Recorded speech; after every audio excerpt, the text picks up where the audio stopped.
Hi, welcome back to Jen's Addiction. So today I want to talk about something that I am really, I think, addicted to, and that would be Debbie Harry's album KooKoo. So you might kind of see I might be cuckoo for cuckoo. Totally.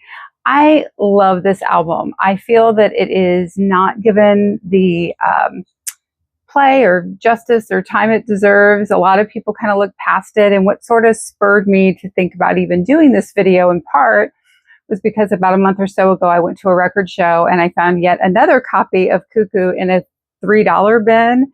And it just blows my mind when I can find nice copies for cheap. And I think I will forever buy this record. I think everybody has a record that they love to purchase, even though they don't need it. I'm always looking for an upgrade. Several of my copies are just constantly getting beaten up one way or another. You find them with writing on them or something, cutouts. I mean, they're always cutouts, right? So actually this copy of KooKoo is still sealed. Well, sealed as far as like the shrink wrap is concerned. But this is one I picked up for $3 and I am so super excited.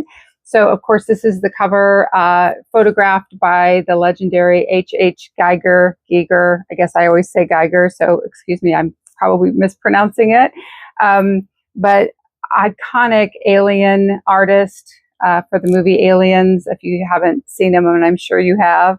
So they partnered with him to do this. He said he was inspired by acupuncture. So when they went to his home to have the cover shoots done for this particular album, he kind of went on and told them, I think, all about what really inspired him about the making of this album cover. And I think there's some history told by him on his website about his time doing this. So it's some interesting things to kind of look up. You know, this album to me, I mean, it was done in 1981. It has those iconic images. And actually the other part that I love is there's the inside sleeve. I mean, it's just beautiful. I mean, she looks beautiful. It's just the details about the record and the producers and your guest artists. It's just, I think, a really fun, solid album. And it was, I believe, her first solo project after they finished doing Rapture and, or Auto American, I'm so sorry. So when Blondie wrapped with that album, whoops, right there, they kind of went into the studio to tackle this project. And the other part of this album that I love so much is the fact that it is produced by two of my favorite musicians from the band Chic, which would be Bernard Edwards and Tony Thompson. And so I just can never say enough about those two. Chic was a huge influence on me growing up, hearing songs, you know, like Good Times and La Freak. And it just, I love all their records. I love the way they play. When I wanted to learn to play bass, Bernard Edwards was my bass hero. Like, I just thought he was amazing. I still think he is amazing. And their signature is all over this record. So when you listen to KooKoo, I feel like you're listening to not only Debbie Harry, but also Chic. It's like Chic is her backup band. I mean, Tony Thompson's on there playing drums. I mean, of course, there's some others that are on there as well. But I thought, wow, you know, you just really get thinking about the musicianship that is on this album just from that perspective alone. Chris Stein helps produce.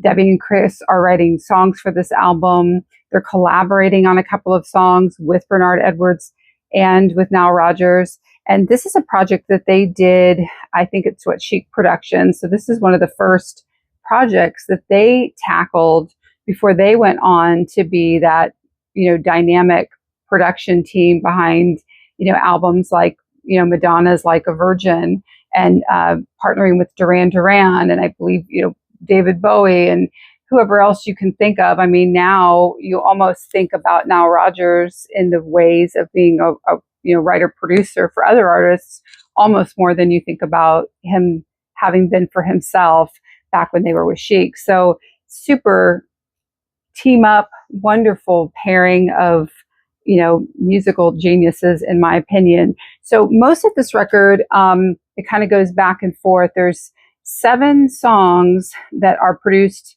and written by Nile Rodgers and Bernard Edwards. There's 4 that are written by and produced by Debbie Harry and Chris Stein. And then of those, 2 of them are like they kind of all work together as a combo on this record. So again, you get that dynamic. I mean, they're playing, now Rodgers is playing guitar, Chris Stein is playing guitar, Bernard Edwards is playing bass, Tony Thompson is playing drums. Absolutely amazing.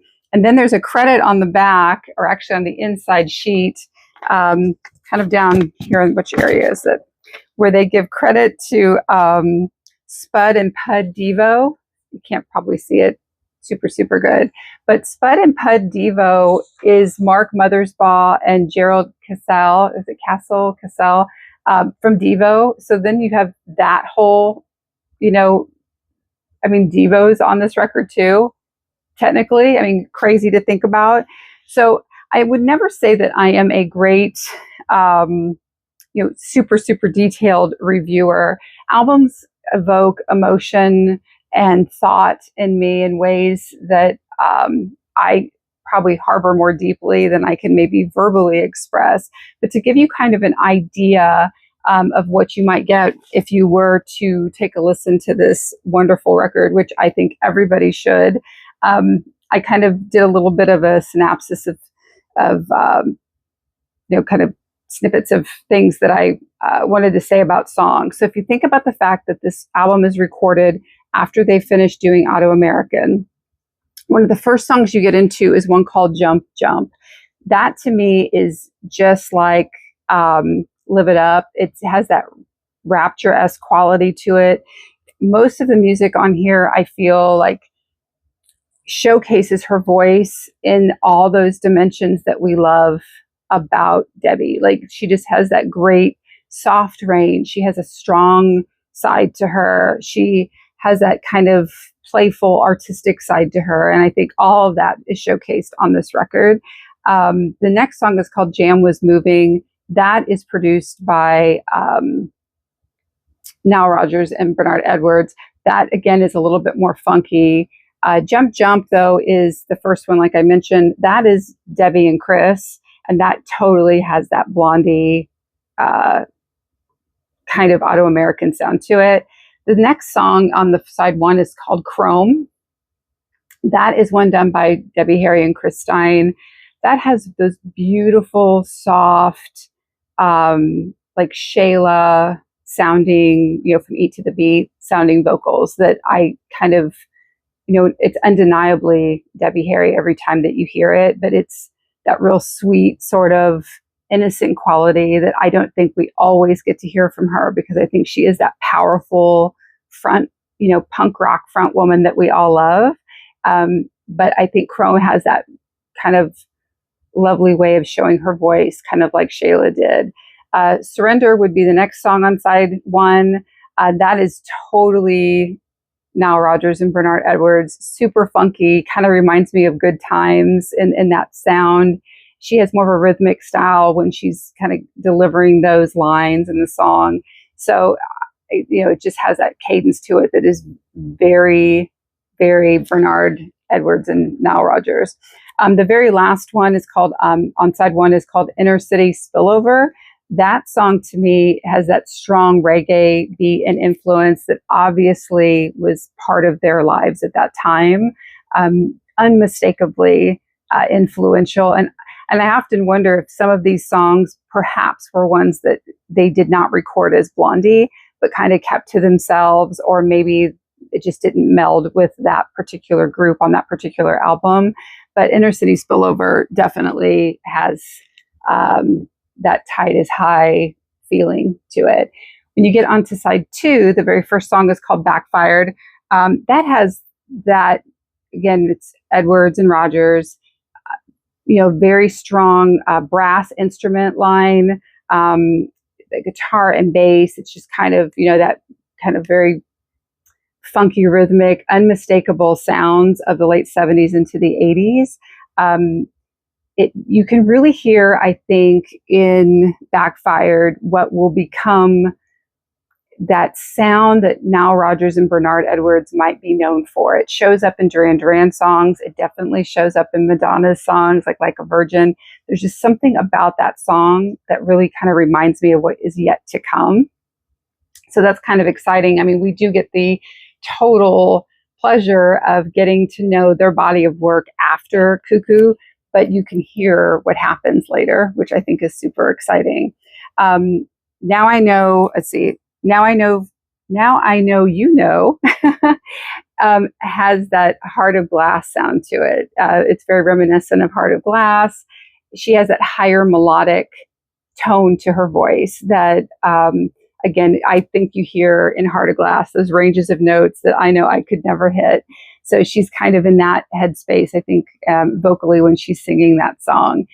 Under Arrest is the next song. All four of them produce that song. Blondie has that Blondie style, strong vocals that I think we associate with Debbie Harry, that very kind of driving, like, sound. She just gets a real powerful, strong, confident sound when she sings, and I think that comes through in the song Under Arrest.